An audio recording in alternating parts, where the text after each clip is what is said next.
애순아, 살다가 똑 죽겠는 날이 오거든 잡녀 엄마 물질하던 생각해. 죽어라 팔다리 흔들면 검은 바다 다 지나고 반드시 하늘 보이고 반드시 숨통 트여. 엄마 광예는 잠수병이라고들 이야기하는 숨병으로 세상을 떠나게 됩니다. 혼자 남을 딸 애순에게 들려주는 이 마지막 당부는 힘든 삶을 살고 있는 우리에게도 큰 위안과 희망을 주는 대사인 것 같습니다.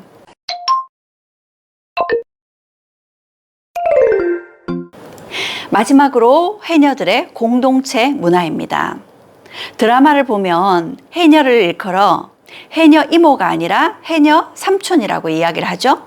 삼촌은 제주에서 나이 드신 연장자를 일컫는 말입니다. 보시는 장면은 폭삭 소가수다에서 해녀 삼촌들이 모여서 수다를 떨고 있는 모습입니다.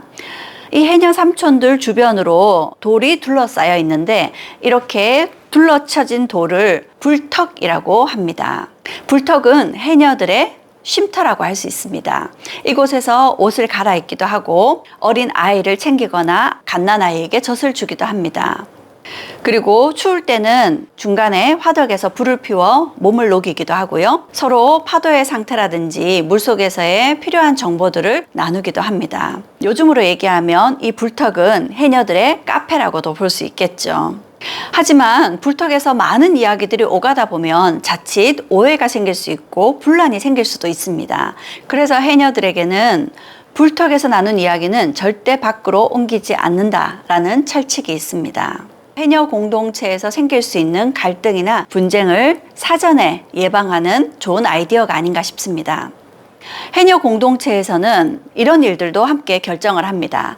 바다밭에서 언제 어떤 해산물을 채취할 것인지, 마을에 상을 당하거나 혼례 때는 물질을 얼마나 쉴 것인지, 이런 모든 일들은 해녀회의 회의에서 만장일치로 결정을 한다고 합니다. 굉장히 민주적이라고 볼 수 있겠죠. 해녀들은 참을 수 있는 숨의 길이에 따라서 계급이 정해져 있습니다. 2분가량 숨을 참을 수 있고 약 10m에서 20m까지 내려가서 물질을 할 수 있는 해녀들을 상군이라고 합니다. 그리고 7m에서 8m 정도의 깊이에서 숨을 참고 물질을 할 수 있는 해녀들을 중군이라고 하고요. 3m에서 5m 정도의 바다에서 숨을 참고 물질을 할 수 있는 해녀들은 하군이라고 합니다. 그러면 초보 해녀들은 뭐라고 부를까요? 초보 해녀는 똥군이라고 한답니다. 2m 정도 되는 아주 얕은 바다에서 물질을 하게 되죠. 이처럼 해녀들은 참을 수 있는 숨의 길이에 따라 계급이 정해지는데요. 그래서 상군이 물질하는 바다와 중군과 하군이 물질하는 영역이 따로 정해져 있습니다. 서로의 영역은 침범할 수 없게 되어 있죠. 하지만 그 속에서도 해녀들 사이에 훈훈한 정을 엿볼 수 있습니다.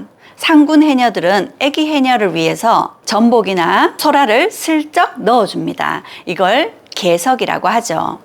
그리고 나이가 많이 든 고령의 해녀들은 상군 출신이라고 하더라도 물속 깊이 물질하기가 쉽지 않습니다. 그래서 얕은 바다에 쉽게 물질을 하실 수 있도록 할망바당을 마련해 줍니다. 이렇게 해녀 공동체는 그 속에 철저한 질서가 있지만 또 이런 훈훈한 미덕도 함께 가지고 있습니다. 이것은 애기 해녀와 고령의 해녀를 위한 응원과 격려라고 볼 수 있겠죠.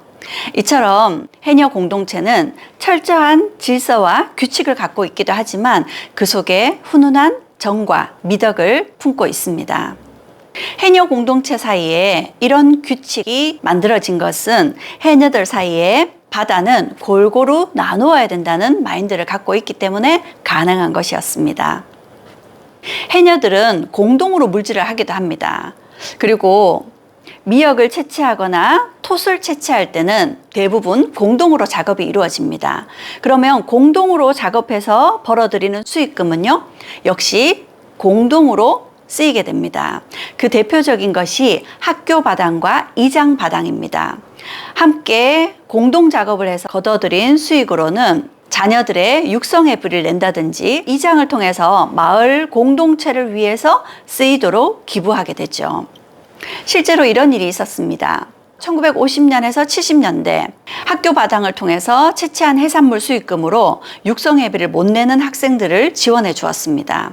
그리고 이런 일도 있었습니다. 1950년 화재로 온평초등학교의 교실이 모두 소실되었는데 성산읍 온평리 해녀들이 학교 바당을 통해서 수익금을 학교 교실을 다시 건립하는 자금으로 내어 놓았다고 하죠. 그래서 학교에서는 은평리 해녀들이 게으름을 피우지 않고 노력해서 가르치는 일을 도왔기에 그 공적을 밝힌다며 해녀 공덕비를 세워주기도 했습니다. 이처럼 해녀들은 공동체 문화를 통해서 서로가 서로에게 의지하고 서로 돕고 나눔으로써 힘든 해녀의 삶을 잘 이겨낼 수 있지 않았을까요? 서로 보듬으며 견뎌온 해녀들의 삶에서 배려와 나눔을 실천하는 모습을 배울 수 있을 것 같습니다. 지금까지 제주 해녀의 삶과 그 속에서 배울 수 있는 교훈으로 4가지를 이야기해 보았습니다. 첫 번째는 주체적인 삶을 살아라. 두 번째는 겸손과 공존을 배워라. 세 번째는 욕심내지 말아라. 네 번째는 배려와 나눔을 실천하라 입니다. 지금도 해녀들이 가장 많이 남아있는 구자읍 하도리에는 해녀박물관이 마련되어 있습니다. 이 해녀박물관에는 해녀들이 자신들이 직접 사용했던 것들을 기증하여 해녀들의 삶을 사람들에게 잘 소개하고 있습니다. 하지만 실제 해녀들의 숫자는 급격히 줄고 있습니다. 뿐만 아니라 현재 남아있는 해녀들의 현황을 보더라도 60세 이상이 대부분이고 70세 이상의 고령자들이 상당수를 차지하고 있습니다. 하지만 다행히 해녀들에 대해 관심을 갖고 있는 사람들이 많아지고 있고 해녀와 해녀 문화의 전통을 계승하기 위한 노력이 계속되고 있습니다. 그래서 만들어지는 것이 해녀학교입니다. 해녀학교를 찾아오는 사람들은 꽤 있지만 해녀학교를 졸업하고 해녀가 되는 사람들은 극소수에 불과합니다. 이처럼 해녀가 되기까지의 과정은 결코 쉽지 않습니다. 왜냐하면 오랫동안 해녀 문화의 전통이 재생되어 오는 과정에서 굉장히 폐쇄적인 성격을 가지고 있고 그 과정이 굉장히 까다롭기 때문이죠. 젊은 사람들이 해녀를 직업으로 갖기가 쉽지 않은 데는 또 다른 이유도 있습니다. 해녀는 자칫 목숨을 잃을 수도 있는 위험한 일이기도 하지만 해녀들은 보험을 가입할 수 없다고 합니다. 그런 문제들이 앞으로 해녀들을 배출하고 해녀 문화를 계승하는데 먼저 해결돼야 될 과제가 아닐까 싶습니다.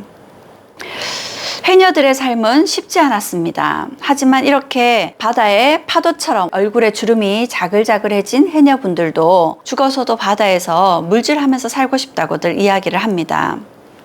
해녀들을 다룬 물숨이라는 영화가 있었습니다.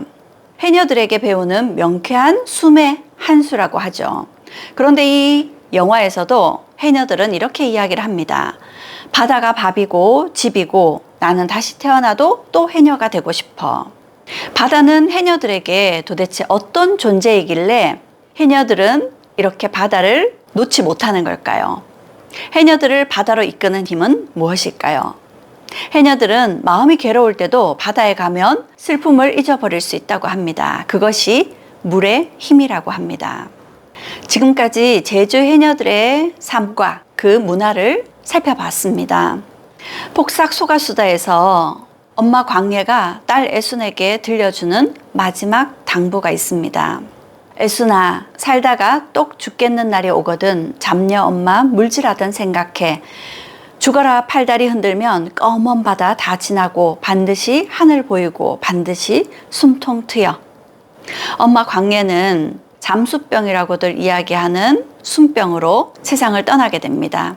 혼자 남을 딸 애순에게 들려주는 이 마지막 당부는 힘든 삶을 살고 있는 우리에게도 큰 위안과 희망을 주는 대사인 것 같습니다. 드라마 폭삭 소가수다에서는 마지막 엔딩 장면에 이런 글귀가 등장합니다. 너무나 어렵고 여전히 여린 그들의 계절에 미안함과 감사, 깊은 존경을 담아 폭삭 소가수다. 마지막으로 제주 해녀와 해녀 문화를 이야기하면서 제가 드리고 싶은 물음이 있습니다. 거친 바다에서 삶을 일구며 서로의 숨을 지켜주고 겸손을 잃지 않고 욕심을 경계하며 사는 제주 해녀들의 이야기는 지금 우리의 삶에 필요한 지혜가 아닐까요? 폭삭 소가수다. 감사합니다.